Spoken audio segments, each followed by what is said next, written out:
to start the technical session, I would request Anish to start with his technical presentation. Anish. The conference. Today, I'm going to present a paper on the challenges in integrating Industry 4.0 applications with MES and ERP. Yeah. So this is based on our experience in handling certain applications in our steel plant. So I'm from RDCS. So we take projects in almost all steel plants. So recently we have commissioned one project in BSP and another one which is in the execution stage in RSP. So while we were implementing these applications in our plants, we have come across certain hurdles, certain challenges. So the idea is to share the challenges with the members of this conference so that we can come up with a robust solution. In fact, we have devised certain ad hoc solutions, but you see, being a computer engineer, I'm not that happy with the solution that we have provided so far. So I'm sure that most of you might have come across certain hurdles of this kind, and you might be having certain solutions which I think would be worth sharing with us. So more than a war cry, this is more like sharing our hurdles so that we all can come up with a better solution, better tomorrow. So the first project, it's about yard management system. In fact, this has been mentioned in yesterday's presentation. Mr. Chauhan sir has already presented about it, but I am going to look at it from a different perspective. See, look at a yard management system. So what we are doing is that we digitalize the workflow. If you look at digital transformation projects, it falls into generally three categories. I mean, if you look at from that perspective.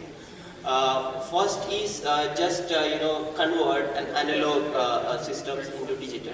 So that's a bare minimum thing which we all do.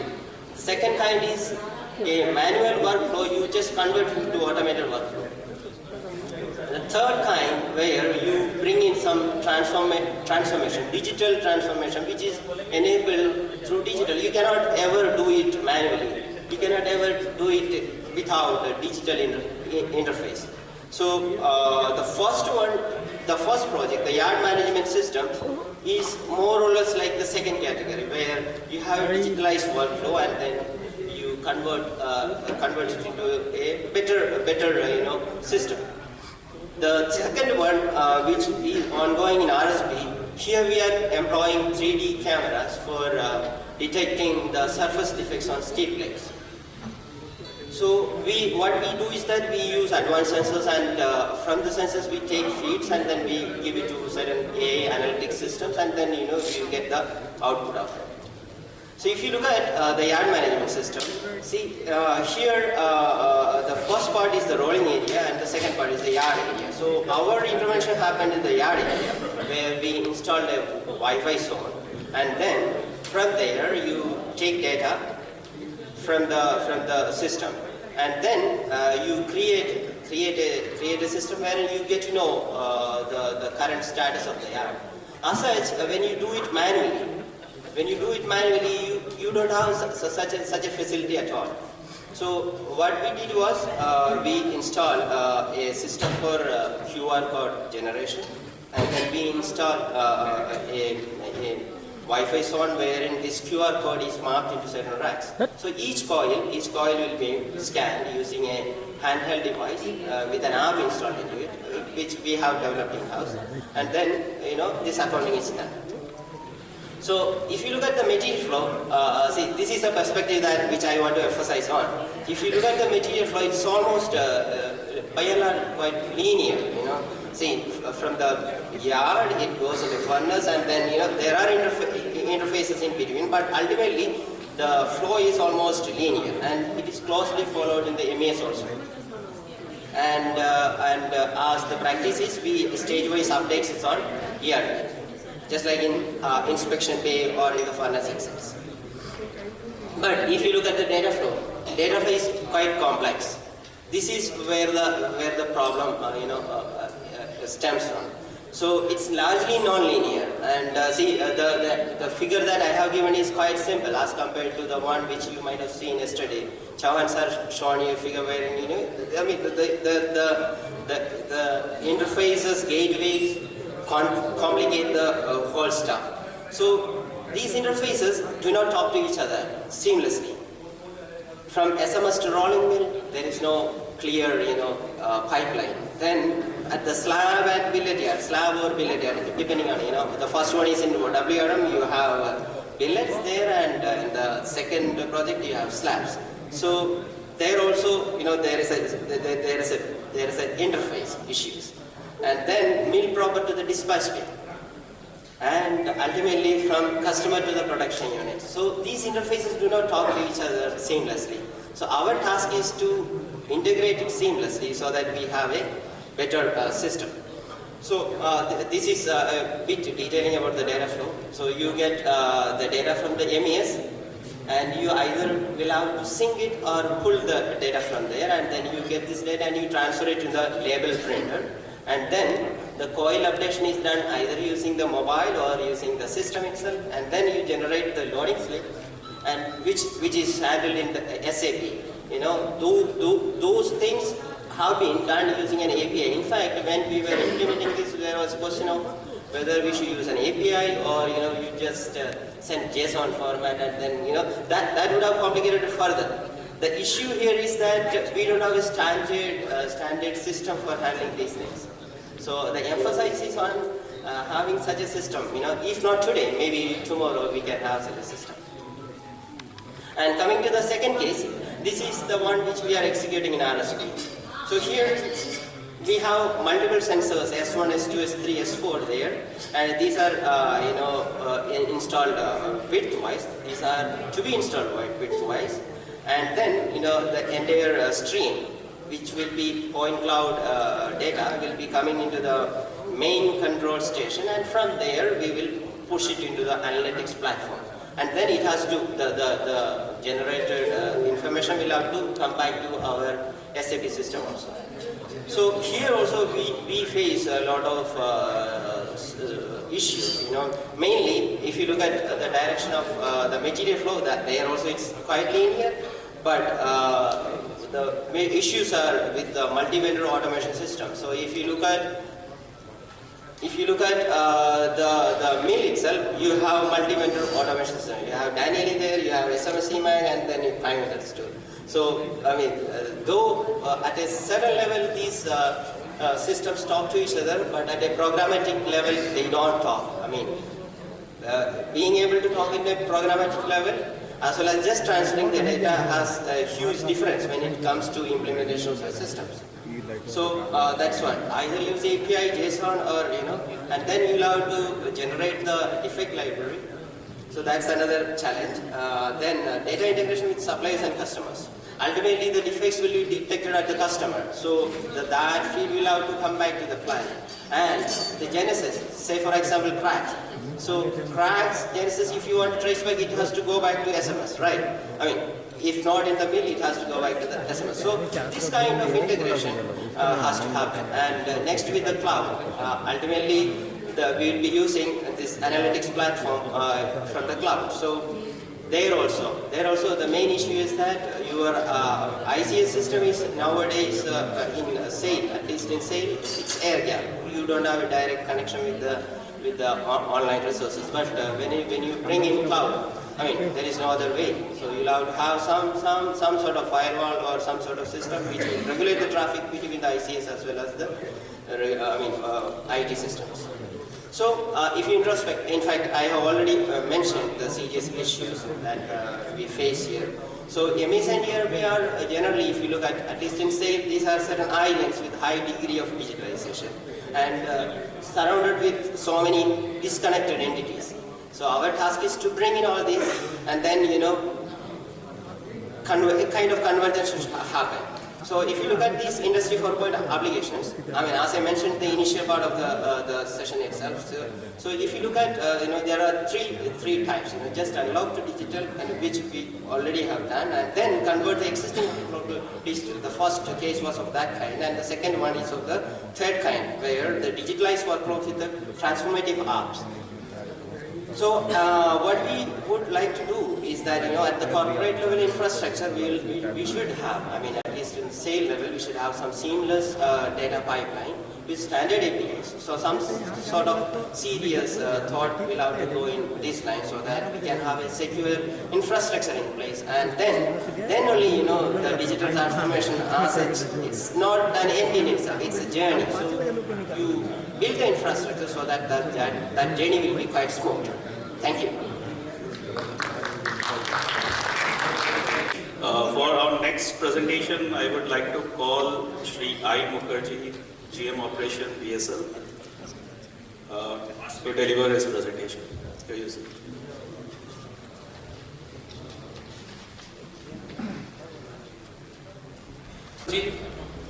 From Single Plant Bokaro. Today I am going to deliver a presentation of our joint project from Bokaro Steel Plant and RDCIS Ranchi. The name of the project is Development of Prediction Models for Sinter Process using Statistical Tools.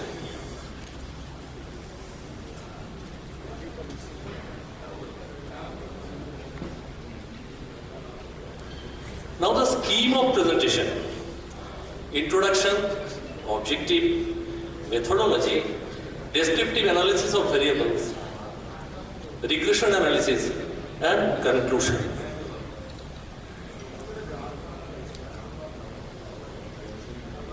Sinter is the main iron-bearing charred material for blast furnace. The raw material used in the sintering process are iron ore fines, less than 10 mm diameter inside, oak bridge, limestone and dolomite fines, and other metallurgical waste. Sinter productivity is defined as the tonnage of final sinter produces per unit time from a unit area of the sinter machine. You can see that efficiency of sintering process is measured by productivity. Every integrated steel plant targets to increase the sinter productivity to the maximum possible to achieve maximum benefits.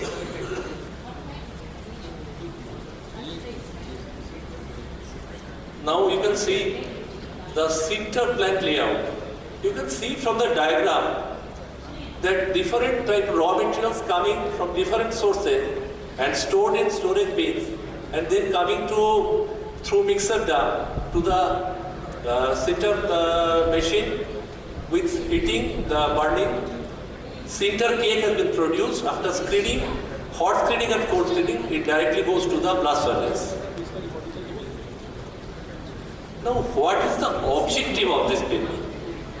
In this paper, statistical tools have been applied to predict the sinter machine productivity, sinter strain, and return generation. A statistical model has been developed for predicting the process output. Described in this paper is to predict sinter process output with various factors using linear regression. The factors statistically important to control the process output has also been identified along with determination of their effects.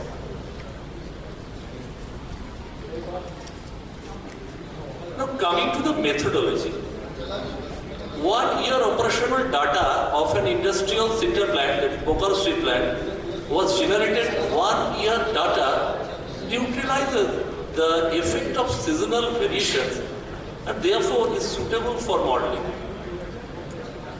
You can see 19 input parameters have been considered which show significant effects on the productivity of sinter plant in consideration. 4 parameters pertaining to the chemistry of iron ore fines, 4 parameters pertaining to the chemistry of chemical and physical property of flour, pork crushing index, which is a physical parameter, 9 parameters of sinter including 7 chemical composition parameters and 2 physical analysis parameters, and DTI, drum tumbling index. Data for the 19 input parameters and sinter productivity was generated for 1 year period. Peak productivity is the only dependent variable. The rest are independent variable. Descriptive analysis of variables chapter continued. Here -5, that is return generation, and tumbler index are the dependent variable, whereas sinter FU and Al2O3 alumina is an independent variable in this case.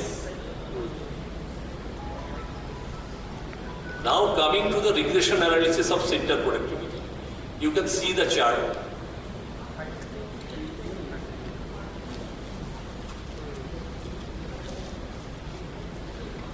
From the ANOVA table, we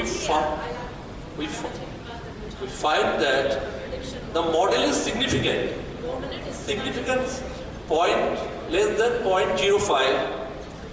Value of R square is 0.1075. That means 10.75% of the variance in the dependent variable, that is sinter productivity, is explained by the independent variables.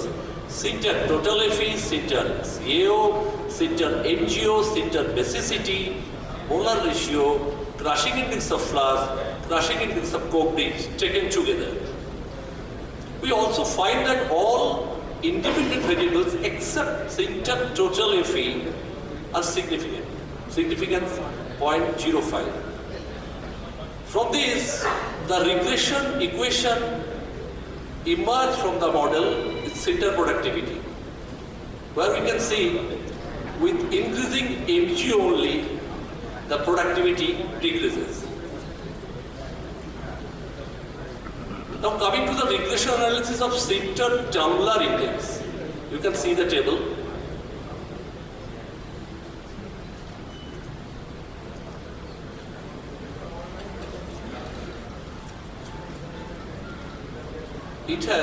From the ANOVA table, we found that the model is significant, significance level less than 0.05, and value of R square is 0.06655. That means 6.65% of the variance in the dependable variable, that is sinter tumbler index, is explained by the independent variable, that is sinter FeO, sinter alumina, sinter MgO, sinter basicity, molar ratio, crushing index of flour, crushing index of coke bridge taken together. We also find that all independent variables except sinter alumina are significant. Significance less than significance 0.05. So from this, the regression equation for the tumbler index has been emerged. You can see that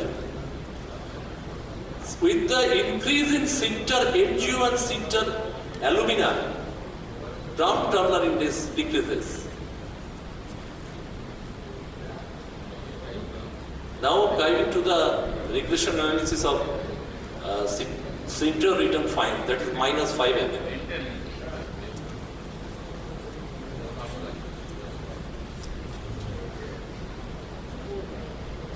From the ANOVA table, we find that the model is significant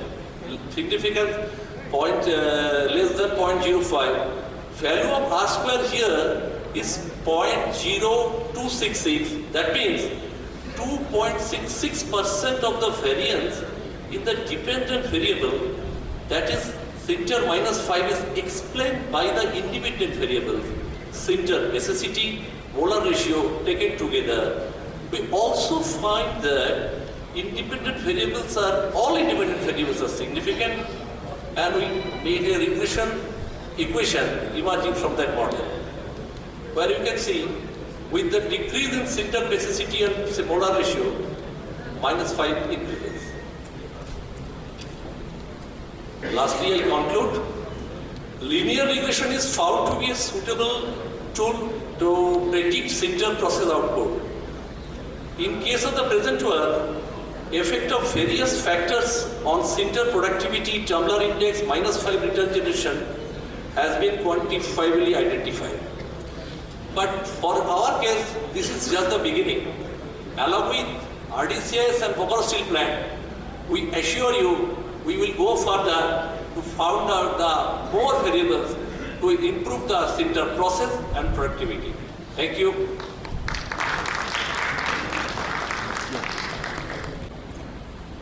For our next technical session, it's an honor to introduce Dr. Hardarshan Singh Walia. Dr. Hardarshan Singh Walia has done his MSc Tech from Nagpur University and PhD from Boston University. He has 22 years of vast experience at formerly Inland Steels, now known as ArcelorMittal. He has published, presented of about 96 articles. He is also a contributor to American Iron and Steel Institute's website www.steel.org under Learning Center How Steel is Made. He is recipient of prestigious awards and honors like Iron and Steel Society's Joseph Baker Award in 1999, American Iron and Steel Institute President Medal in 1989, AIST Joseph Captain Award in 2006 and 2003 Eminent Visitor CSD CSIRO Australia. Now Dr. Hardarshan Singh Walia sir to kindly start the proceeding. To you sir. I am very grateful to all of you for taking some time and come to listen to me. जिस तरह से मुझे इन्होंने सजाया, मुझे ऐसा लगा जैसे मैं दूल्हा बन के बारात में जा रहा हूँ. Sorry for the delay. And whenever I come to India, I have a feeling that can be best described in a shairi. And the shairi goes as follows. वादी गुर्बत में जब हमने कदम रखा था, वादी गुर्बत में जब हमने कदम रखा था, दूर तक आई थी यादें वतन समझाने को. So I come to Jharkhand with the same emotions.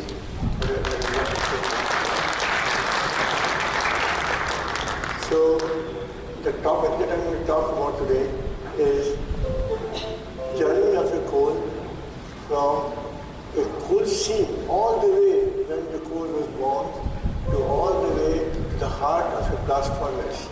So how do we monitor it at every step, just like a child? When a child is born, the parent monitors the growth to make sure it reaches to better quality and serves the purpose that it was designed for. So, obviously, I will cover 4 chapters. First will be Lecture 1, Journey of a Coal from a Coal Seam to the Heart of the Blast Furnace. Lecture 2, Coal User Value for Producing High Quality Coke. Lecture 3, Design of Coal for Required Coke Properties. And Lecture 4, Use of Predictive Models at each stage of coal's journey to blast furnace. So you will see all the models that we use at every step. Now, what is this picture? This is the picture, it's a modern gravesite. In the Brazilian garden of Eden, amidst fruits hanging from the mango trees, you can see mangoes hanging right next to a red hot coke. Why am I showing you this picture? Because when I left India in 1969, my father had sent me a tape, and the tape began, the title of the tape was When Parrots Leave a Mango Tree. And in that tape, he had described from the morning early activity when the parrots leave and till the end of the day when we all go to bed. So that noise of the parrots, mangoes falling from the tree, in the early morning we are going after those mangoes. That was the Eden garden. that I had always searched for and never found anywhere. It was in Brazilian coke plant that I found the microbe. Do you see one? Flavory one, that is scent, and the parents. So what I'm trying to say is that the home is never away from you. We belong to a universal home. And you can see how I found mine in that corner of the world.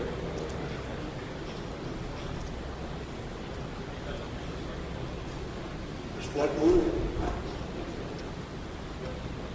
Oh, because it's the next one. It's the next one. Next one.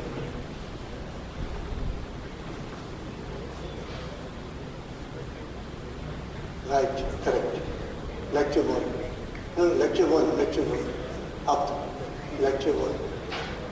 Oh, good. Okay. Good.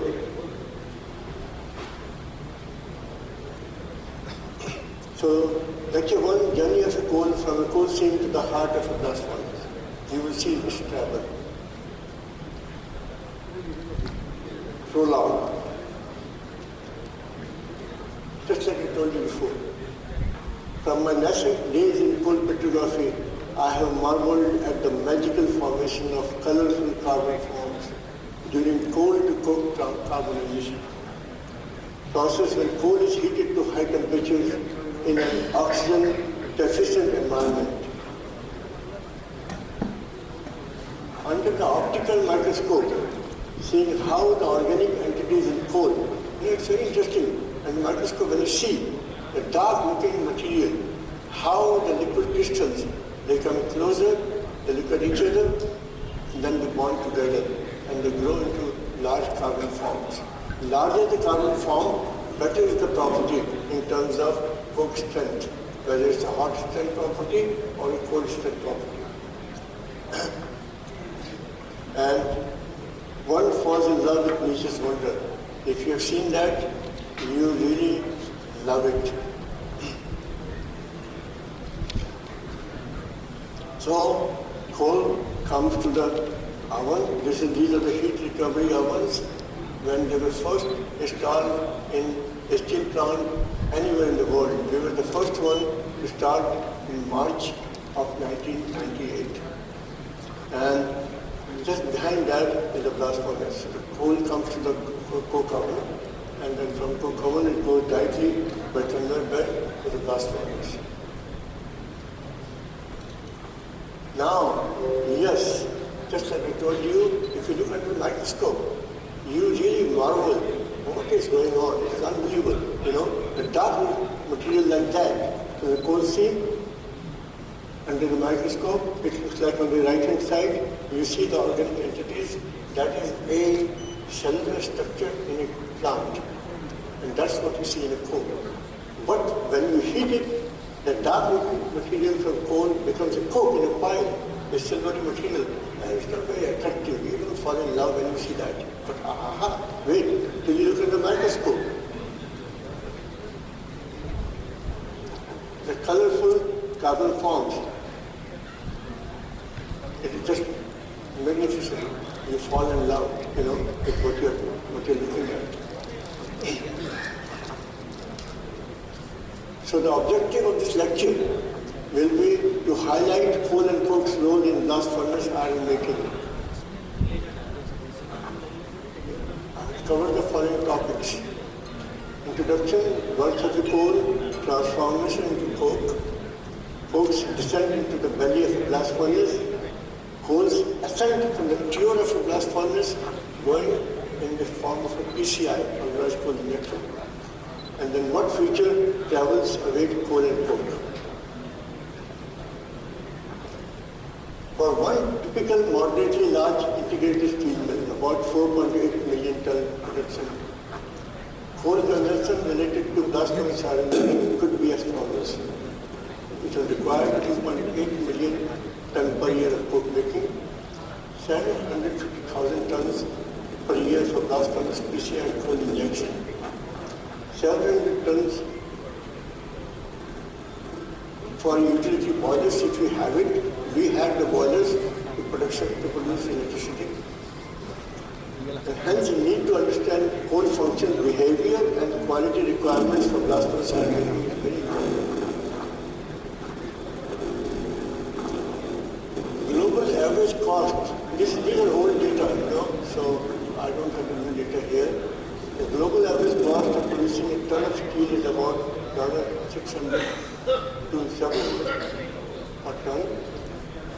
Then coke consumption is in the range of 286 to 320 kg per net ton of hot metal, and the PCI is 170 to 220 kg per net ton of hot metal. The majority of the modern blast furnaces, there are some which are a higher number, there are some which are much lower number. With this backdrop, you can imagine the coal cost is one of the highest expenditure in the production of hot metal. How is the coal formed? Let's start a journey. These are the plants. They grow in a swamp. Okay? So, this is from the Carboniferous period of geologic time scale. So about 300,000 years or 300 million years ago, the plants are growing. When they die and when they fall, so see, they're dying and they're falling. So what happens is that you need particular soil where they're dying and falling, but not being attacked by the bacteria. If the bacteria attack them and completely eat them, there will be nothing left. So the moment plant dies, bacteria come, they start making humus, the black dark material. Now they have to stop, otherwise everything will be gone. So what happens? You have to have the flood or the waves coming in. So this is what is happening right now in the Florida coastal plain. Okay, these materials are forming and then the flood comes, covers them with sand. And so this repeated cycle keeps on happening. That's why you see layers and layers and layers of coal seam, sometimes interrupted by sand or clay. Now, with that what happens, with ash type prognosis, in the beginning you will have a peat. So plants converting into peat, then to lignite, then to subbituminous coal, then to bituminous coal, anthracite, and finally graphite. Why? Because the time, temperature, and pressure. More material accumulates, things they sink. So when they sink, more material accumulates. As a result, we have more pressure. After every 100 feet, temperature rises by 1 degree. So think about it, temperature is rising. So with a long geologic time period, time, temperature, pressure, we will finally get all these things. In the process, what happens is that the moisture, volatile matter, oxygen, hydrogen, they decrease as the rank increases. And reflectance, which is the light that is thrown in coal and it comes back. The higher the reflectance, higher is the rank of the coal. So the reflectance increases, heating value increases, carbon value increases. So that is called the rank increase. So under all these things, this is the only one category that gives you coking coal or makes you coke.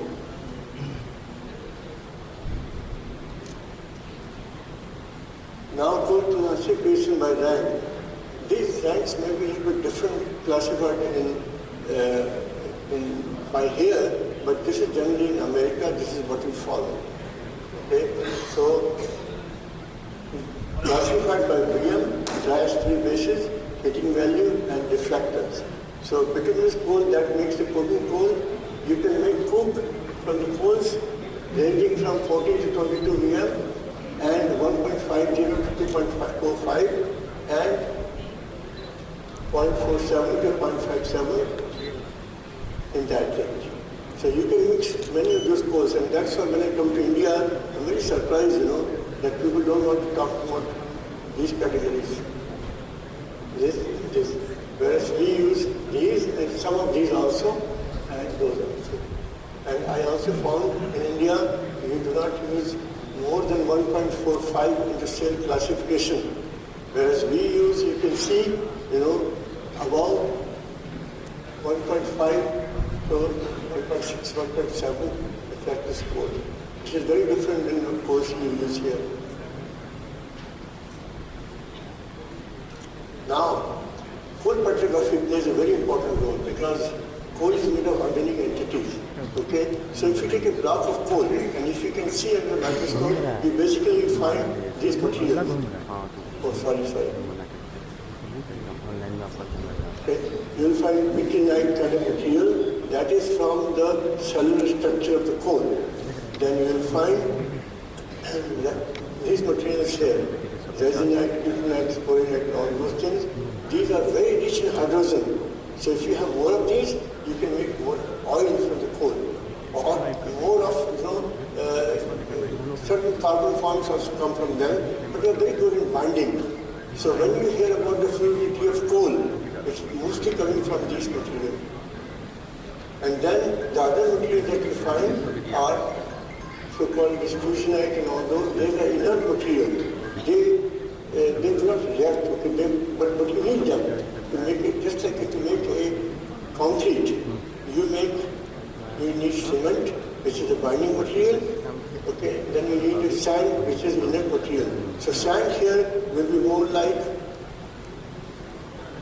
these materials, and the cement will be more like mitinite and all those materials, and these materials. And the result, if you have proper blending, proper combination, you will make a very good concrete, so you will make a very good coke. That's the idea of this. This is how the coal looks like. In these layers, you will find different, if it is very bright, it's more mitinite. If it is very dull, you will see more sporinite and all those things. And if it is silky and all that, then it's more inert material. Coal that undergoes softening and solidification during carbonation, giving rise to an agglomerated residue, that is called coke. So birth of the coal started with coal journey. So that we evaluate at every step, we evaluate, okay?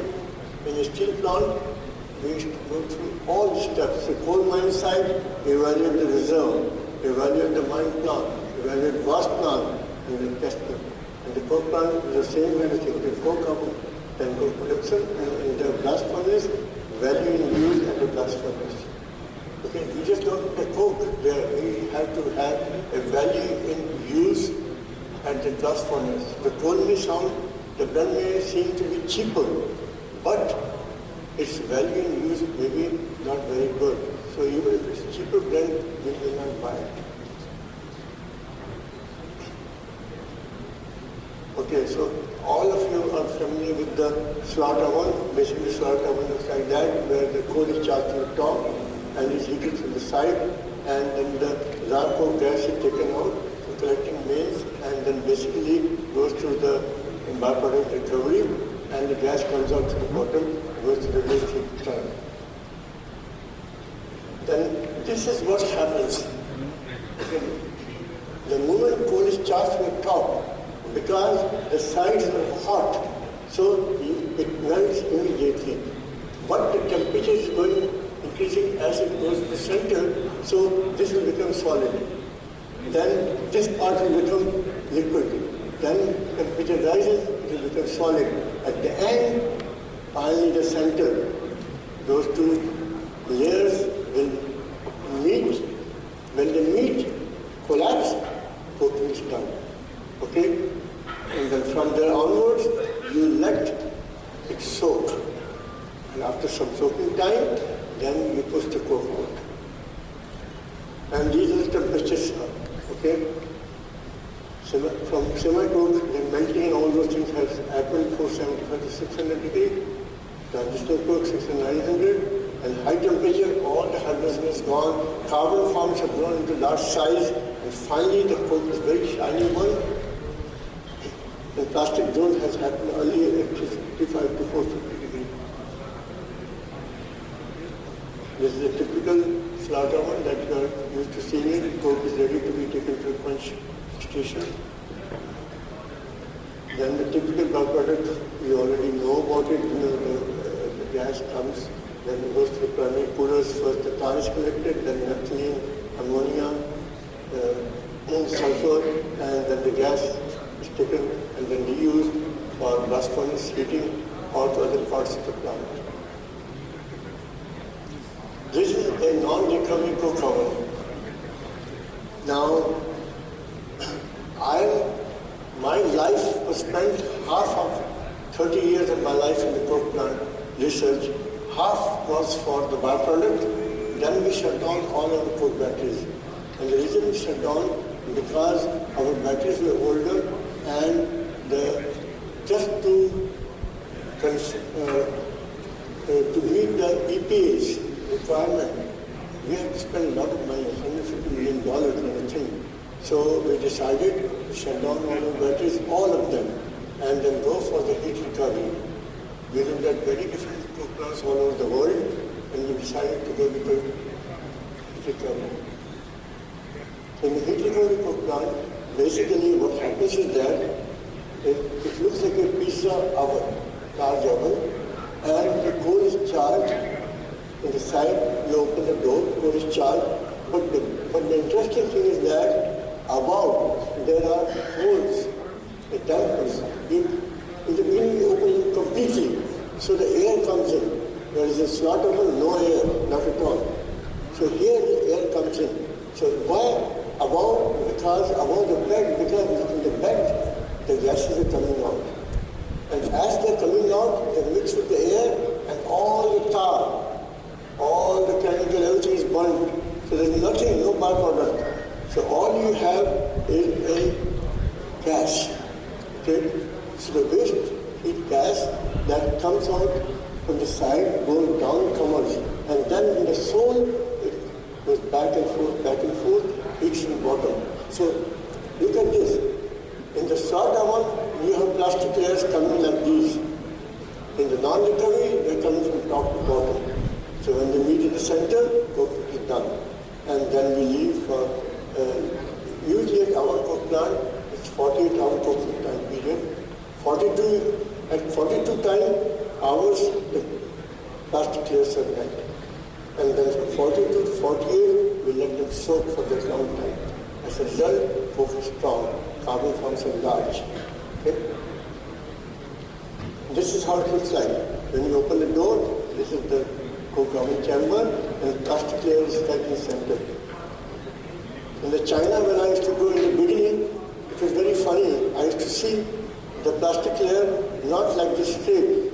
It would be very high, and then it would go down like these, and then come up. Because in the soul flue, the temperatures are high, but as it's going in the center, the temperatures are lower. So the plastic layer is low.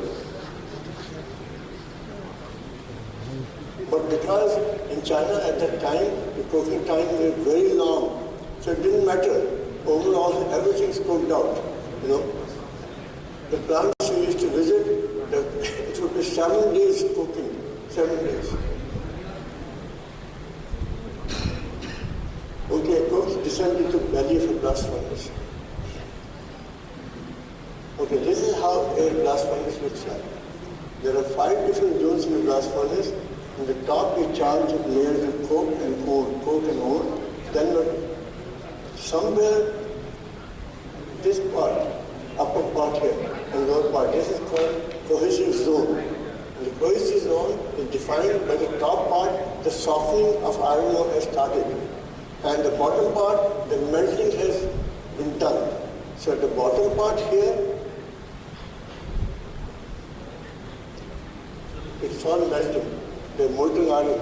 So it goes through the coke, this part here, this is active coke zone here, and in the center here is a dead man. We call it stagnant coke zone. It's a dead man, it's floating. Okay? So the coke that has not burned stays there. And the hot metal, it comes out from the sides here, there, it's floating. And so you have a slag and a hot metal, you take them out. Now the problem is that if the coke quality is not good, or there is a problem, then this is what happens. On the left-hand side, if it is good coke, you see everything is moving nicely. But on this side, you have poor coke. On the top temperature distribution goes haywire and it takes a U shape. And on the top, you have lots of fines are coming out because the whole thing is moving in a very strange way. Some areas are going down, some are going staying hung up there. So the problem is that it has an effect on the tube here. The cokes, if it is this way, it's very well defined. Here the raceway starts becoming bigger, goes down, affects all the hot metal flow. As a result, everything is affected, the stability of the furnace and the productivity of furnace, and the worst part, the gases, then they start going through here and they heat the cells and we have cracks and all that. So in the beginning, we used to have a lot of cracks and all those in the wall because our CSR of the coke was very low. Once we improved it, everything became very well and the furnace started good operation. For that paper, we got American Iron Institute's award, for the Presidential Award. So that is blast furnace coke going down. This is ascent from the tube. So from tube, we inject pulverized coal. Why pulverized coal? Because coal is cheaper than coke. Okay. Second thing, the making coke, you have too much environmental issues also too. Okay. In coal, so if you have more coal injected, you will have less coke emissions. So basically, the idea is that you inject, and you can inject lower than coal also too. Okay, cheaper coal also too, and or a blend. So as a result, there's a trend more and more to inject coal and take out coke. Okay.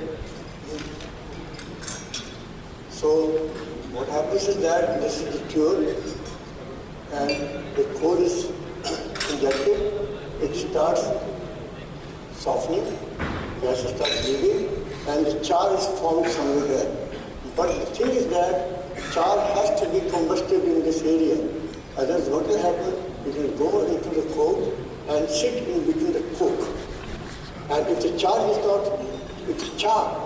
is not very reactive, it will destabilize. It will take time to get combusted. As a result, the hot metal, all those things will be affected movement. Okay, because we want basically the smooth movement of gases going upward and liquid coming downward. But it has to be very smooth. So char has to be combusted quickly. So you need a high combustible char. That's what I'm trying to say. And high combustible char comes from lower rank coal. Okay? So this picture shows you, the char is formed and then it goes into coke and then it's combusted.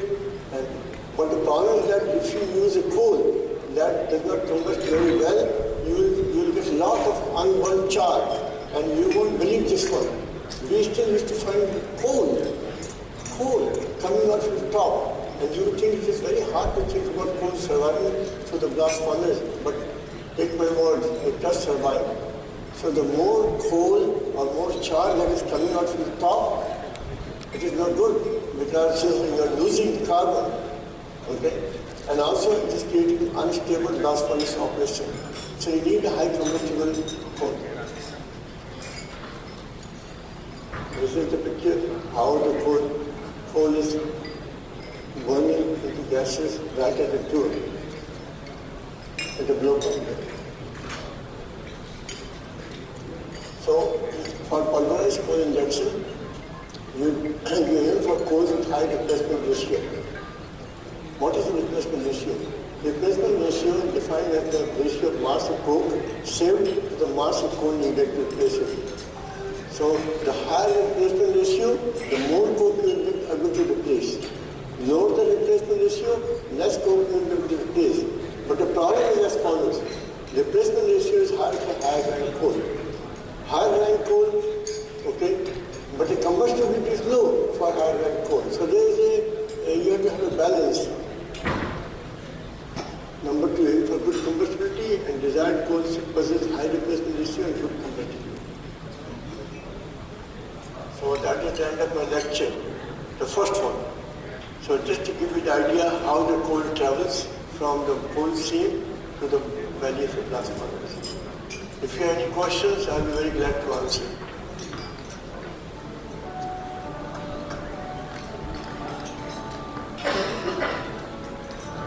कहते हैं ना आज़ादी का अमृत महोत्सव, तो I need to have my Amrit Mahotsav.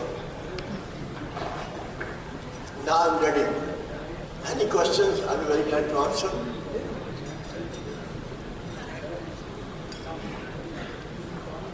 Okay. Then chemical, because it produces the gases to reduce the iron ore. Okay. To iron. And the third one, physical load to support all the iron on its shoulder, the pellets, iron ore, and to descend. So it has to be strong, like Dara Singh, very strong. So strong, so gases can move up and liquid can move down very smoothly. So coke has to be strong and large. So how do you define high quality coke? A high quality coke should be able to support smooth descent of the burden in a blast furnace with as little degradation as possible. So while it's traveling, there should be as little fine material generated, because otherwise the fine material will go into the raceway. It will go in between the coke, and so will create permeability problem and affect the stability and operation of the blast furnace. So little degradation is possible while providing the lowest amount of impurities. So you have to have low ash and low impurities in that, on the chemical elements in that. And the highest thermal energy, very high heating value. The more higher the ash, the lower the heating value. And the same thing, the higher the land, the more higher the heating value. Then the highest metal reduction. So the carbon monoxide gas and all those that is generated has to react very well so that it can convert and reduce the iron ore into iron. And optimum permeability, because if you don't have good permeability, the hot metal will not be able to flow equally and you will have problems, okay, in the cast house. And for the gases to go up in the right manner, otherwise they will go on to the side and heat the wall and create fissures on the wall. So we already talked basically about the upper part is called granular zone, where you will have reduction. The carbon monoxide gas that has come up, okay, will reduce some of the iron ore there, and so there the most important problem is weaker, it will break into pieces, and that will affect the problems in the granular zone. In the second, the cohesive zone. Cohesive zone is the one I just told you before. On the top, the melting, the softening started. In the bottom of it, melting is going on, completely melted. So in that zone, you need the reduction. That is what is the CO2 gasification going on. Okay, CO gasification. That is reduction, melting, and furnace quality reactions. All the impurities, reaction, sulfur, all those things are talking about. And the CSR is the most important because CO2 will react with coke and form CO. And that CO will act as a reducing agent. And in the heart, you have the furnace quality reaction, basically, the quality, silicon and all those. And the fluid drainage problem. The coke size, that is important. Because if the coke has been large and strong, you will have less fines. As a result, hot metal will be able to move nicely. Otherwise, they will be hitting the walls in the heart, and you will have the carbon defectives will be damaged. You will have to replace them quite often. And the coke chemistry. So, at the physical strength, we in America, we measure stability and hardness. Stability is the impact resistance. Impact, boom. When the coke is dropped, breaks. That is the impact. So you in India, you call it F40, okay? And then the second is hardness. Once you have dropped the coke, it breaks, then you put it in the train, now it is operating against each other. So if the cohesion of the grains has not been strong, of the cement, I told you about the cement, the sand analogy, if the inert and the reactors have not met and bonded very well, then it will break and you will have fines accumulating, and that, in my mind, is the most important thing inside the blast furnace after CSR. Because the coke is traveling to the top, stability F40 is done. Now the M10 starts working. So in my mind, M10 is the most important parameter inside the blast furnace. Okay, so we call it a micron slope. Because M10 only tells you one value. We measure value at different revolutions and make a slope. Okay, and the slope tells us whether you will have too much fines in the raceway or not. Actually, we have done a lot of work. We even drill a pipe and pushed it all the way inside at the 12 level, and we studied. We dropped the Chinese coke, dropped the American coke, and we saw its degradation when it reaches to that part. This paper was presented in the METIC conference in Germany, American Travel University. Then the second property is the hot strength property. Now, what we talked about was the cold strength properties. Okay? Hot strength property is when the coke reacts with the hot gases. So Nippon Steel is the first one who came up with a parameter called CSR, coke strength after reaction. So we had terrible problems in the blast furnace because our CSR was very low. So we asked Nippon to help us. This was in 1970. And so we had a big collaboration work with them. They told us that your CSR is terrible. So then they did not tell us how to improve it.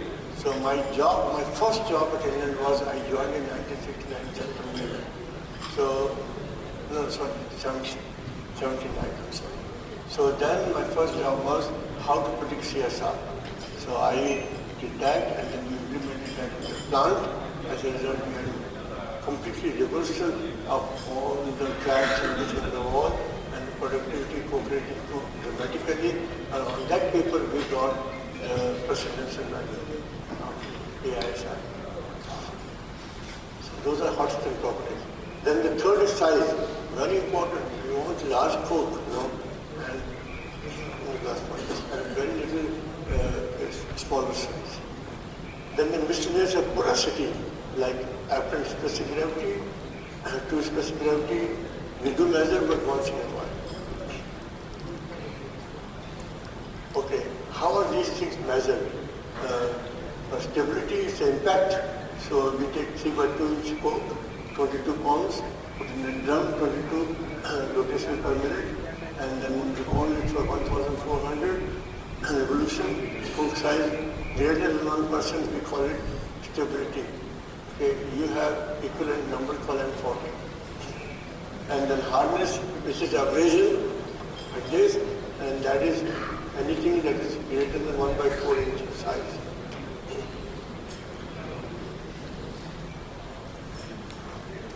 Okay, sorry, don't pay attention to stuff, because what happened when I used to teach this course, I used to give the hard handouts and all those. So those ones, there was some mistake in them. So I just wrote the top replace line and like to do this. Forget about that. This is correct. Okay. So this is the CSR. How do you measure CSR? You take 19/21 millimeter coke size, about 200 grams plus minus 1 piece, or about 40 pieces. Then 120 minutes we run it in a 1100 degrees centigrade at CO2. 5 liters per minute for 2 hours. And then tumbling is not done, measure percentage coke loss after reaction, that is the CRI. And then coke strength is, you put it in an I-type tumbler, and then greater than 10 millimeter coke after tumbling. By the way, I was telling somebody before, now Japanese are one step ahead of us. They are thinking about hydrogen injected into blast furnace. So what they do is that they are not measuring CSR, they are measuring hydrogen reactivity to coke. So next paper probably will see, okay? So the next paper probably will see, okay, will be about from Shashi Nomura. He is in charge of hydrogen reactivity and all that.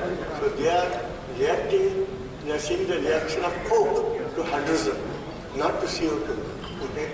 So they are driven towards hydrogen and replace CO2. But still use the coke. So coke in a blast furnace, hydrogen. Interesting. Okay. Then once you have done the physical properties, then you look for the chemical properties. And you all know those things, the moisture, PM, ash, this carbon, sulfur, phosphorus, sulfurize, and these other elements. Okay? By the way, whenever I do any prediction model, when somebody sends me from India or Japan or Russia, wherever, I tell them I must have all these material. Unless you have all these data, there's no way I can design the blend or I can predict. You need all these things because the prediction model uses all these elements, whatever I'm describing here. Okay. So, for CSR and CRI, this plays very important role, the carbon form. So if you have a carbon, if you have a coal from lower rank, it will make a carbon form which will be like this, like it's called isotropic. Under the microscope, you won't be able to see any grains, okay? But it will look like glass. It will break like glass also too. Okay, so lower rank coals, they produce something like that. But there is a reason that we can overcome that by designing a blend where you have more fluid material that covers it, okay, so allows the gas to come and not form that carbon like glass.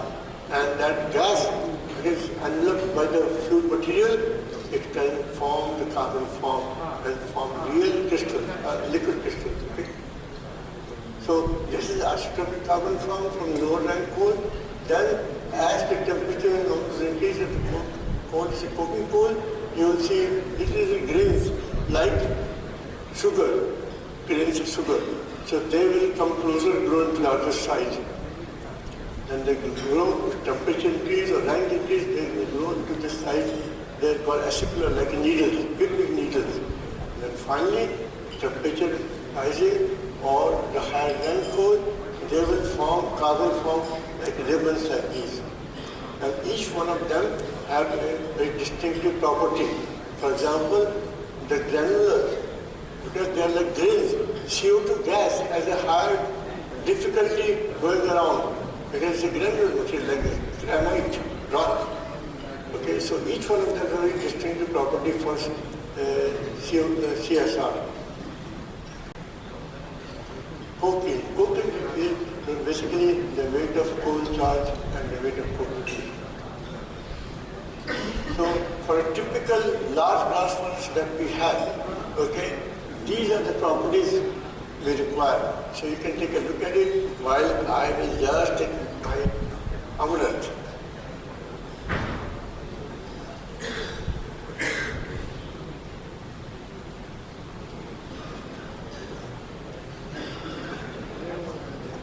Okay, so at our blast furnace,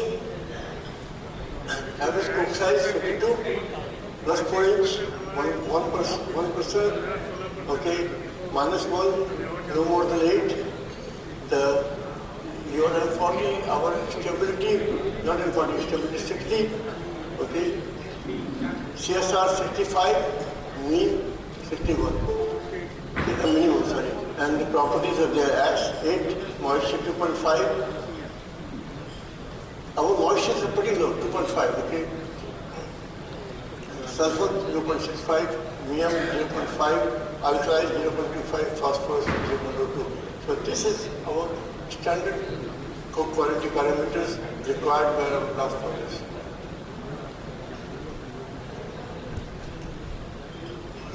Okay, the coke properties, why do we about them because we want to lower the coke rate. Okay, the stronger the coke, higher the CSR, the coke rate will be lower and lower.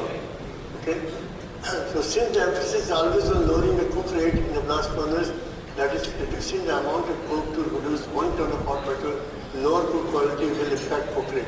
So you want higher coke quality. So the idea is that how can you make a high quality coke, okay, from the cheapest lower quality material? That is where the coal blending comes in the picture. That's where the pilot oven is a must for steel company, and that's why a prediction model derived from the pilot oven is a must for the steel company.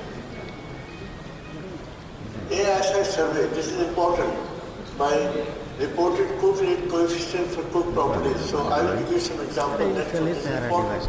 You may not find this somewhere else, okay? So keep it in mind. So for stability, how does the stability or the impact or the M40, I'm not saying M40 exactly here, you use M40 but that may have different numbers. But for stability, 1 point drop in stability, okay? So if the stability is very low, like 55, remember ours is 60 minimum, okay? Ours 60. So if it is 55 or less than that, then 1 pound of coke will affect the coke rate by 16 pounds per electron of hot metal. Think about that. So this is what we use for our user value in the blast furnace, for the blend. From that we predict all these properties and then we come to this number. Okay? So for the 55 petrography, okay, that's a must. So that's what it is. Coal petrography involves 2 steps. One is that we take the coal sample, grind it to powder, make it pellet. Then first we do the mass analysis, then reflectors. What is mass analysis? We look at the microscope, we count. Okay? At the crossfire, it hits one mass cell, like vitrinite. We move to the next one, it hits inertinite. Like that we count. So basically we are counting how many sand kind of material are there, how many cement kind of material are there to make the coke. Okay, so that is called mass analysis. Mass is the organic entities in coal. Then after that is done, reflectors, we throw the light on the grain of tinite and see how much light has come back. Higher the light that is coming back, higher is the rank of the coke. And so based on these two, we predict the coke strength. So very important. I do not know at your labs here or your steel companies how you predict your M40. I don't know about that here. But this is how you predict, and you will see the next graph. Oh, so we already talked about, these are the things that we look on the microscope, vitrinite, liptinite, and inertinite. Vitrinite, cellular material, liptinite, the spores, resins, and all those things, and inertinite, the cellular material where the heat has been too high, temperature has been high, all the gel material has evaporated, and the cell has acquired very high refractance. We call it inertinite material because it does not have reactive material in that. But we need that as a sand in a concrete.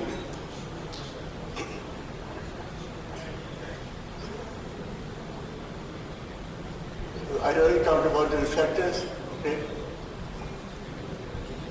See, this is how they are grouped into different groups here, and on the basis of these, then we predict the coke strength. Okay, how do they look like? This is how they look like in the microscope. So the V is a vitrinite material that is very reactive, okay, from cellular material, and with that S, that is sporinite. The spores of the plant that has got very rich in hydrogen. So when you are looking for making petroleum from a coal, you look for a rank of coal that has got too much of that sporinites, resins, and all those things. But you need them to make it because they bring fluidity of the coal. Okay, see this big, these are the materials that are inert, inertinite. these are the same material, but they are very fine in size. Sorry, I forgot to tell you this. This is a large spores. So why I'm showing you this? Because this is the kind of coal that has only 0.58 reflectance, 37% neon. And we use this kind of coal, okay, for making coke in a blend from a blast furnace. Think about that. In India, they won't even touch anything like that. And when I think about it, it really makes me sad. I don't know why they have given a classification and are not ready to little bit flexible. This is a typical inertinite.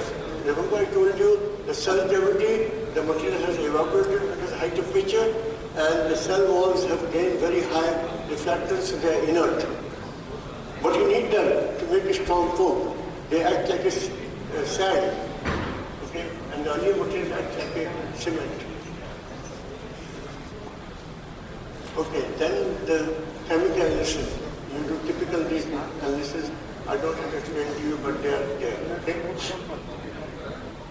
Then the ash chemistry. All these are very important.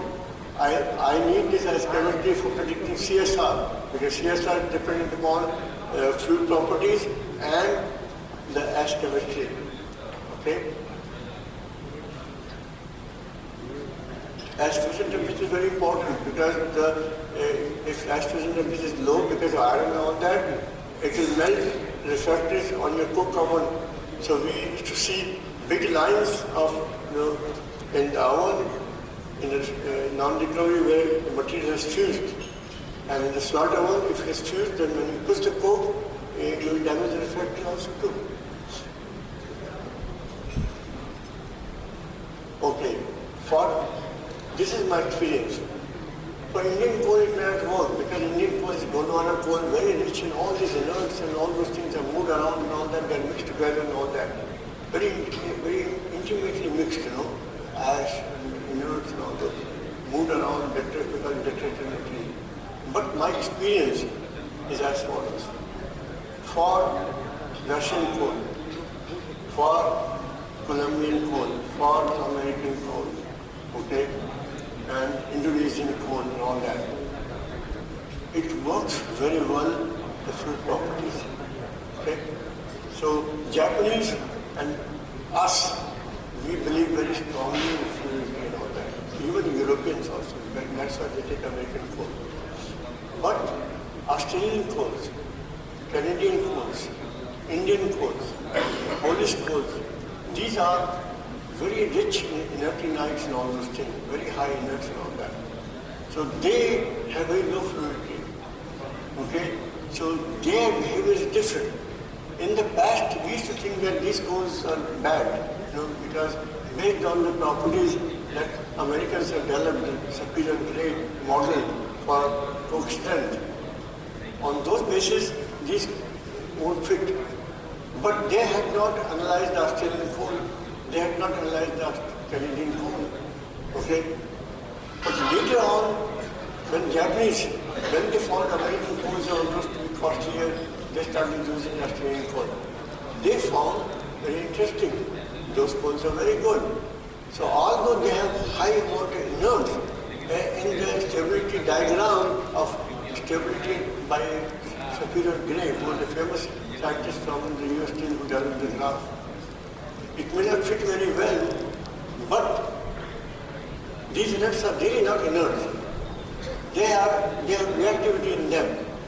As a result, the graph can be modified, and then it works. So then and they have very good CSR also too. So as a result, the picture is a little bit different. Okay? But my prediction model works very well for those coals I described. For these coals, I have to use a first factor. Okay? Then we use dilatation also. That is important because dilatation, when you use a dilatometer, it tells you the expansion of the coal and the contraction of the coal. That is important. Okay? And also when it's expanding very heavy, it helps to make a stronger coke also. Then we use something called soul heated down test, but it's not used very much nowadays, for context and expansion. Then ultimate analysis, carbon, hydrogen, nitrogen, all those, very important. We use them, why? Because for PCI, we need to use a method called predictive model called replacement ratio prediction. In that one, we need carbon and hydrogen. Okay? Based on those two, we predict the carbon for the replacement ratio, hydrogen also for combustion and all that, and increases combustibility and replacement ratio also. So we use both. Then we need to have movement wall polycarbon because you want to test these codes and develop a prediction model, your own graph. But this is a typical polycarbon. You charge the this door, okay, you charge from the top, it's heated from the side, then you open the door after 18 hours and the coke is pushed out. So each steel company must have this one. I'm so glad that the sale, Mr. Chakraborty told me that their polycarbon is working very well. When I first came here years ago, Shell polycarbon was not working and Tata Steel polycarbon was also not working at that time. Okay, just to give you an idea, that we talk about strength of the coke. What the wall pressure is very important. When the coal is expanding, okay, when you are heating the coal, you are heating the coal, okay? You charge the oven and you are heating the coal. You can see now the moisture is leaving, then the gases start leaving, so the gases will put pressure on the wall, so the wall pressure is increasing. Somewhere here, okay, here about the two plastic layers have come close and collapse. So once they have come close and collapse, there is no more gas forming. So that meeting, you get the highest gas coming out. And then the gas pressure starts dropping and the coke is sinking from the wall. Okay? You need to sink it. So whenever I go to coke plant, when they open the door, I look at how much space is there between the wall and the coke. You need to have to sink it. Otherwise your battery will be affected, in the long run. Okay, now pulverized coal injection. We already talked about this. We talked about properties. For replacement ratio, for replacement ratio, higher the carbon form, higher the replacement ratio. So anthracite and all these have high replacement ratio. That's funny. Whereas the lower rank coals have low replacement ratio. Okay? But what we found is that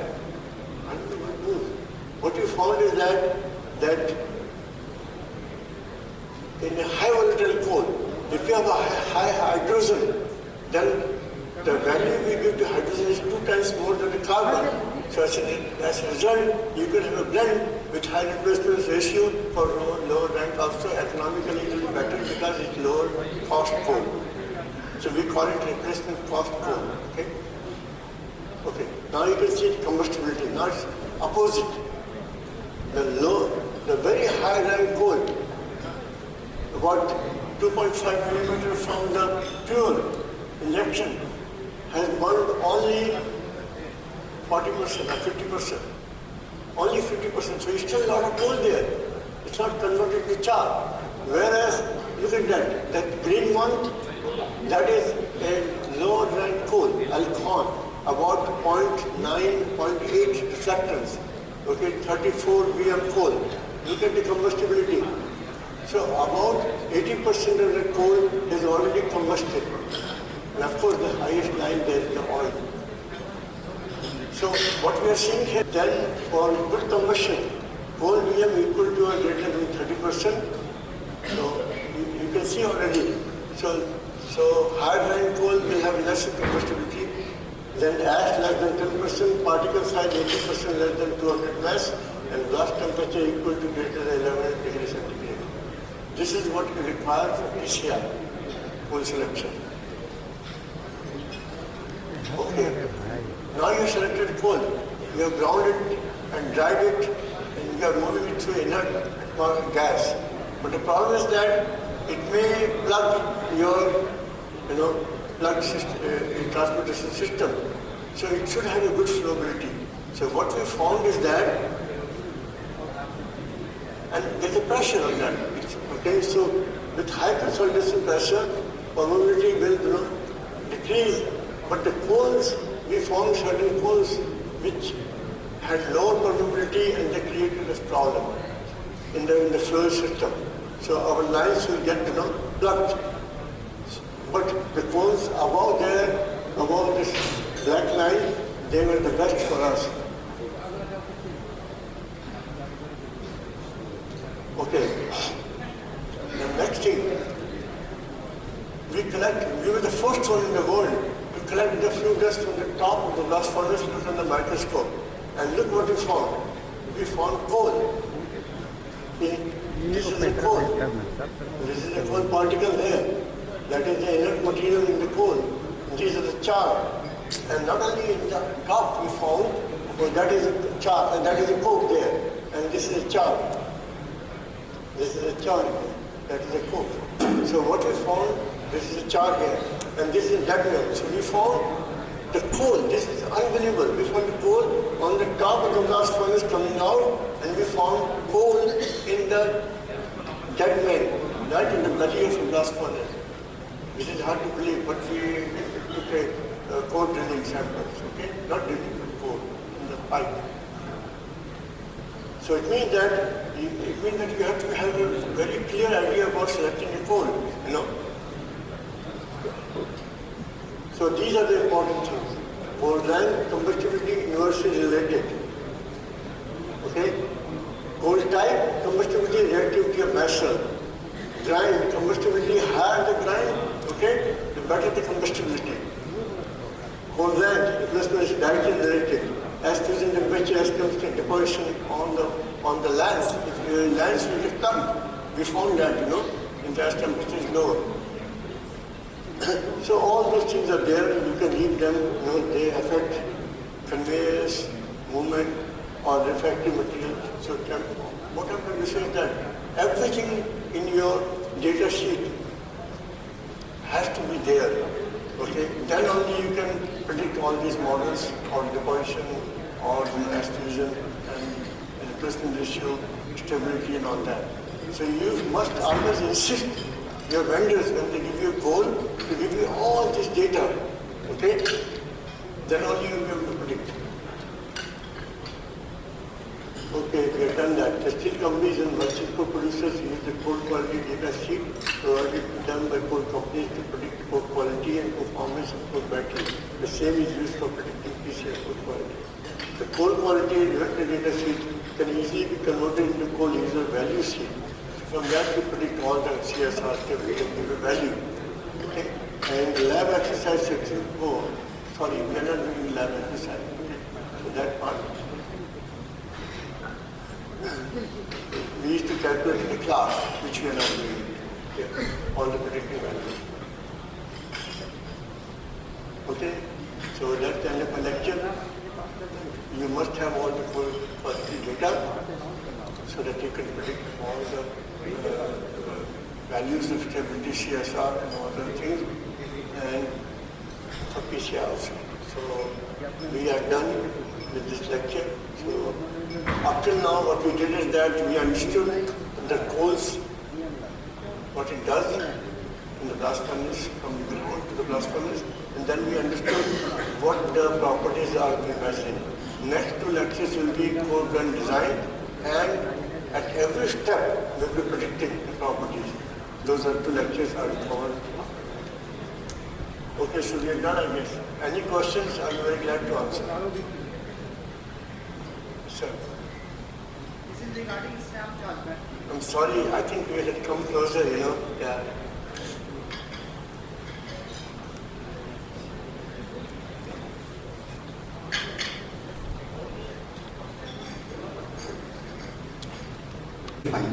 So why this behavior happens in stamp charge?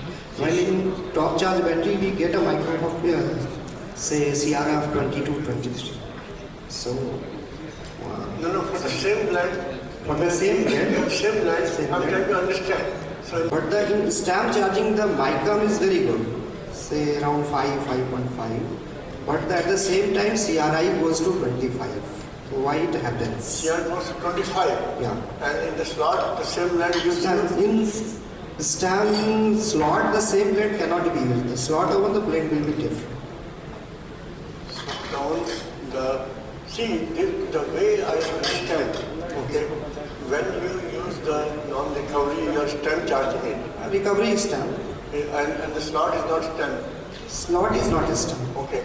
So whenever you stamp charge, okay, slot versus non-recovery.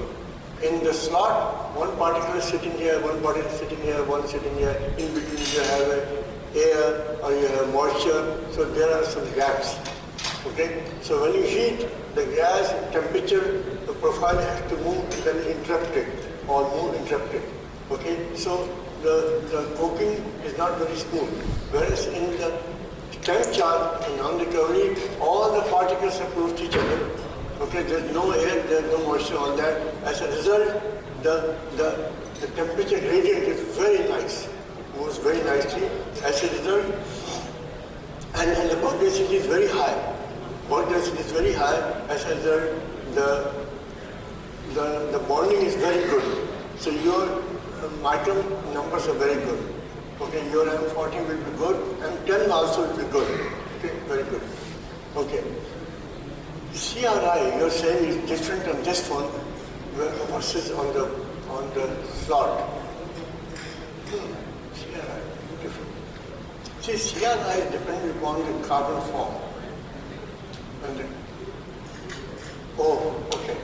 So see, what happens is that because the same reason, because the temperature profile or gradient is very smooth, okay, so the carbon forms also growing nicely.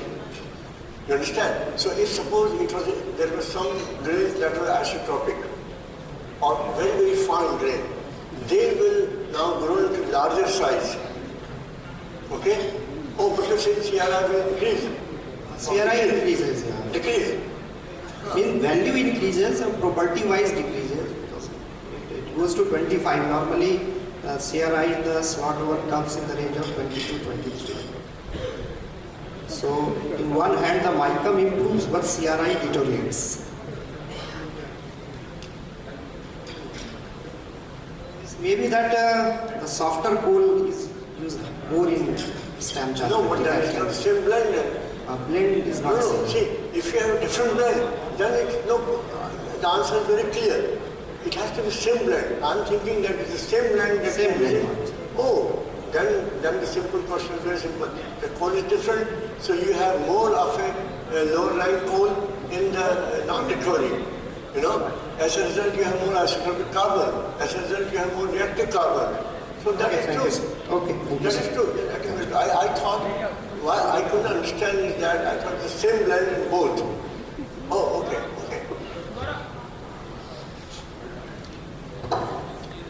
I have seen that we have seen that the more of the coal got the M40 value higher or M10 lower. In same distance, we see the M10 value is higher or M40 is lower. What are the reason behind the effects? No, in the same coal? Yes, sir. Yeah, see what happens is that if it is same coal, M40, M10 will be same, okay? Yes. But if they're different, then it could be as follows. The coal may have oxidized. The moment coal is oxidized, then it doesn't wet very well. As a result, M40 will go down and M10 will increase because the grains are not bonding together very well. Or it could be also the same blend, the heating is a problem in the battery, you know, or there has not been enough soak time and all that. But there could be many reasons for that. But if everything is constant, heating is constant, soak time is constant, temperature is constant, everything is constant, then the only thing, if the M40, M10 has gone down, or not gone down, M40 has been lowered, M10 has increased, it's purely because it's the same coal. The coal is oxidized. Okay? So it's not bonding. That's why M10 is going very high. Second question is, there is any work in from the non-coking, the Indian coal have a huge resource. Can we utilize in coke making because it is not taking cooperative? Wonderful.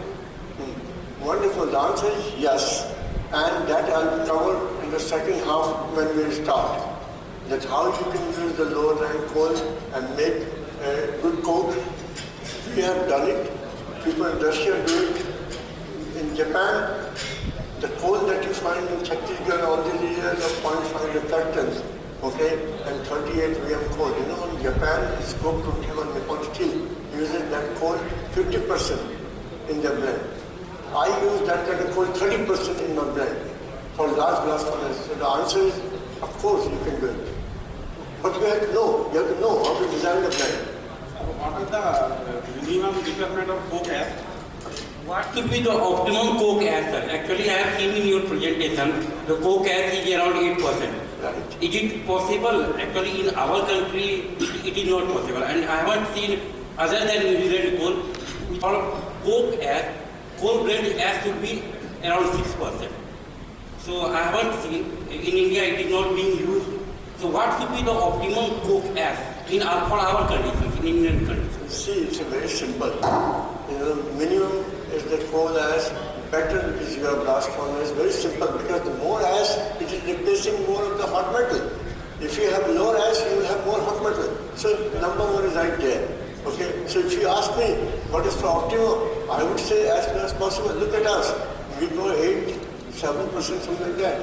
Of course, I understand your problem, what your problem is there, and that's what you will see. I have a table where I have Indian coal, and this was done with the sale person. Yeah, we have done with the sale and CPMDI, a coal India project, where same coal reduced the ash from, very high. The yield is, in that case, the yield is very low, sir. Actually, we have also done that at different percentage of coal, we have washed it and bring down from 22, 18, 17, 15, 13, and of course, the coal quality will improve. Their coking properties will improve Dramatically, and we will get a good quality of coke. Of course, in that case, but the yield what we have seen, so there should be a techno-economical also. yeah, see, Economic is important parameters for our see, state. my point is that I cannot say 14% is good for you. If I say that, my people in America will scream like crazy, you understand? Okay? Because it's very simple. Higher ash is not good for, very simple, in terms of everything. So my answer to your question is very simple. That take the lower ash and you will have to do rejection. Use that rejected material, okay, for power plants and all that. So economically it will work out better than importing from foreign countries like crazy. Because foreign countries also are running out good quality coal also too, Even from foreign country also, sir, we are importing coal ash of around 10%, 9%, not 6%, sir, other than New Zealand. They are very happy about that. In America, those coals we won't touch it. 10% ash and all that, okay? So we are very happy, those guys are very happy to sell it to you guys and all that, and get more money than they are getting from our coal. You understand? Even from USA, we are getting the 9 to 10%. I know very well. And because of you guys, because you have accepted it and all that, with good money, now they are giving the same thing to us also too. So our ash is increasing also too. In USA, it is generally you use less than 8% of coke ash. That is a general, because the reason is that that's the optimum for our blast furnace performance in this productivity, in terms of CSR, in terms of everything. And you will see tomorrow, and CSR prediction, the higher ash affects it. I said, alkali increase, so CSR will, of course, go down. So in other countries, do you have any idea what coke ash is used in China, Japan, and all other countries? Do you have any idea? In China? Yes, I do have an idea. Their ash is also high. Yes, sir. Their ash is also Yes, high. sir. Yeah, they are also high. Yeah. Actually, it all depends upon the technology. No, it all depends upon what you have to make the best is that, very simple. So if you buy coals at very, very low ash, very high temperature, economically it won't work out for you, Okay, thank you. Sure.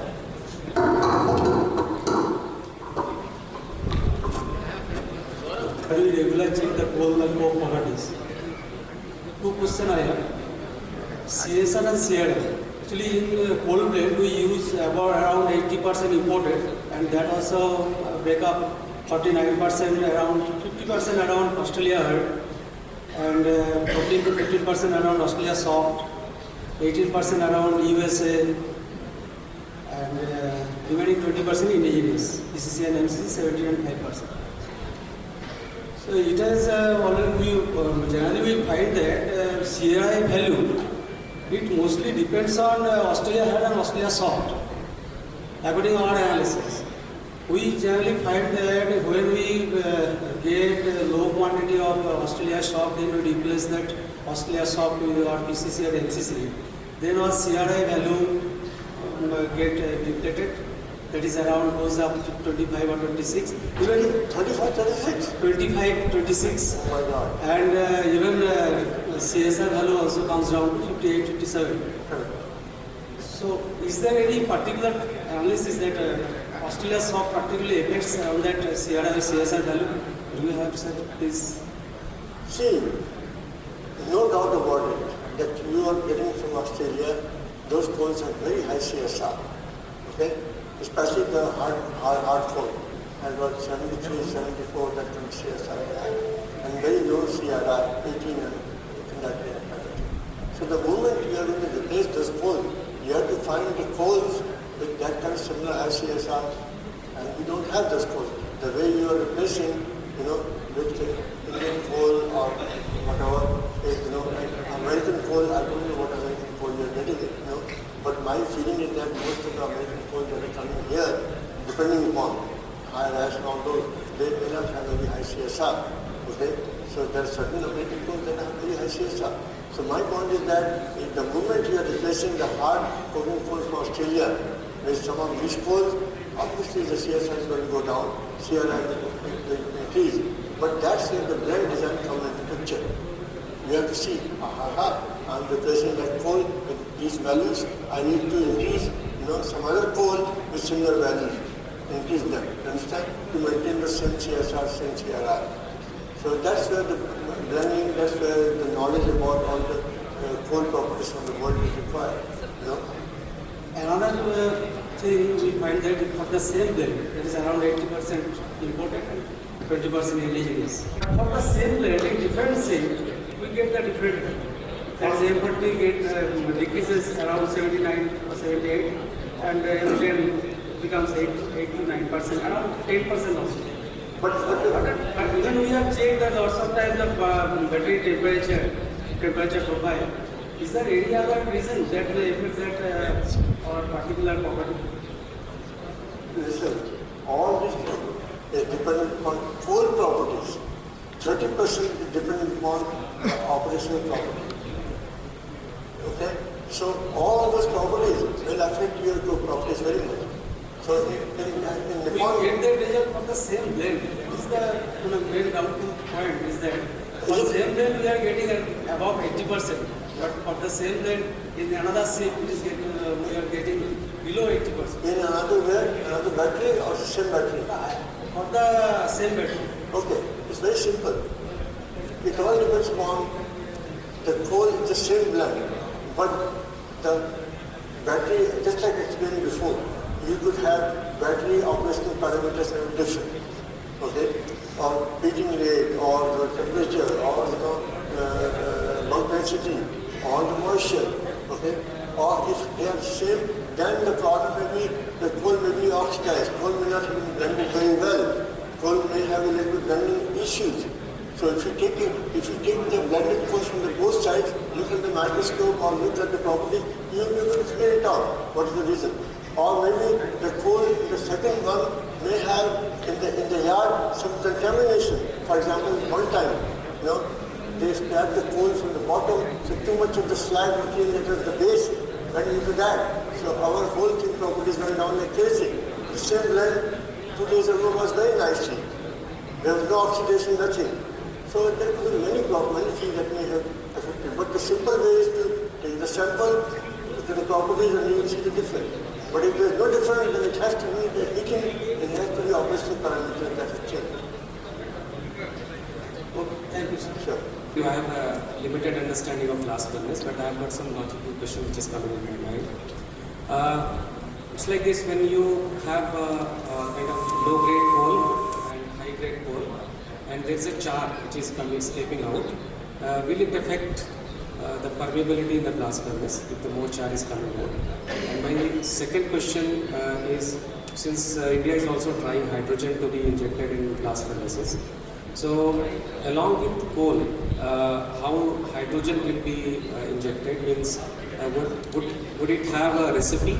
Do you have something to comment on that? And how, because hydrogen being a lean gas, there will be possibility of escaping very quickly through blast furnace.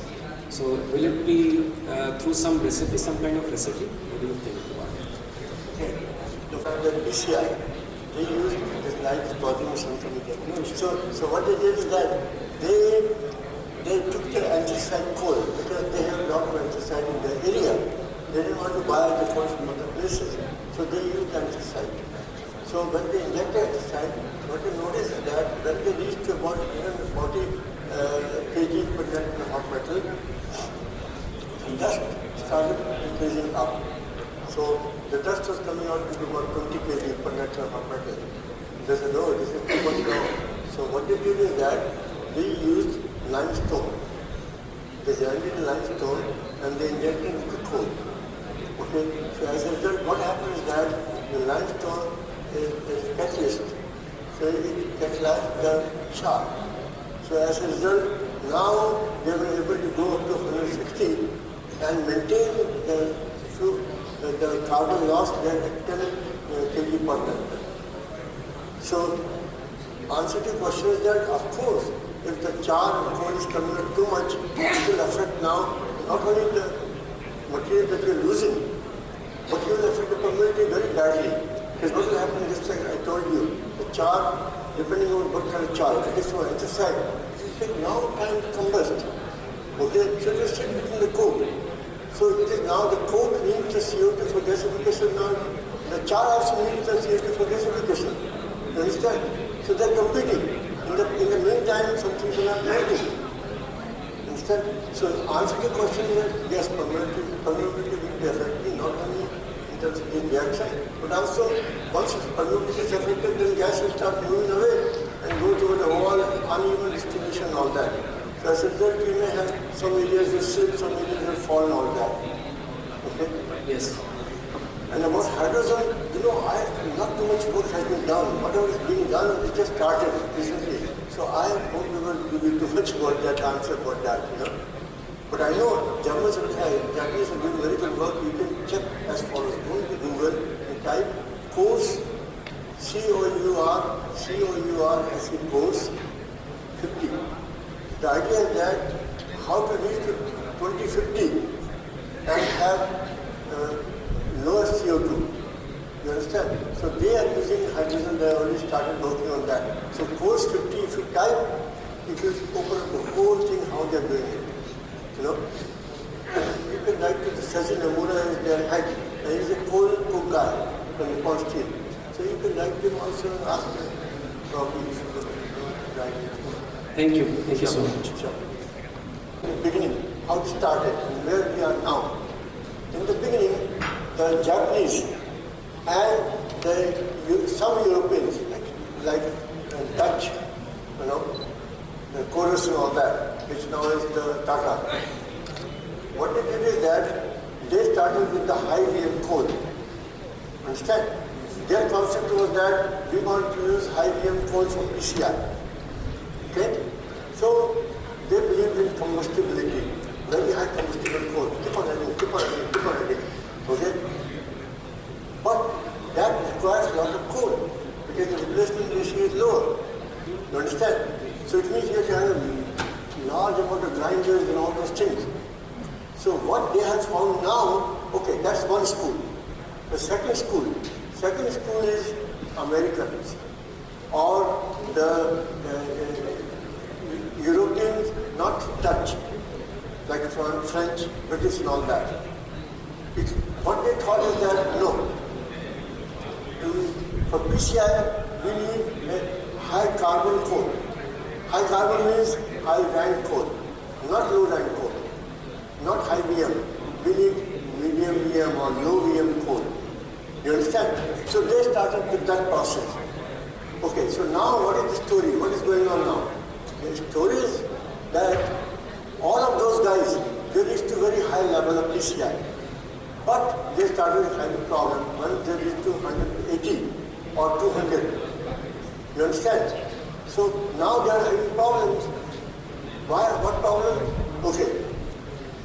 Those guys who were using low VM coal, okay, they have too much carbon coming out because it's all low VM or anthracite or whatever those coals, low combustibility. So to increase more, they want to combust it faster so they can add more coal. So what they have started doing is that they have started, for example, French and all that, they have started adding into their higher rank coal now a low rank coal from Colombia. Okay, why low rank coal? Because if you mix the two, it will combust it quickly so you can add more. Whereas Japanese and us, we were using the high VM coal. But we have reached to a level where when we put more, we need more grinder or it's reaching the capacity. So now we have started adding low VM coal into them to raise the replacement ratio so we don't have to grind so much of high VM coal. You understand? So the answer to your question is that both sides have come to a level that if you want to go to very high level of PCI, like 220, 230, blah, blah, blah, all those numbers, you need to have a combination of the two. So that's what is going on. And in the sale, we always... But if you have very aim to go to very high, 180, 200, okay, then you may start thinking about adding some sort of a low VM coal combustion quickly. Thank you. So that you will be using them slowly the same model that Europeans are using. Understand? Yes. So that's what we have. So far you will have no problem. You will carry on nicely, probably 200 or somewhere. Then after that you may have to, I think so. Okay?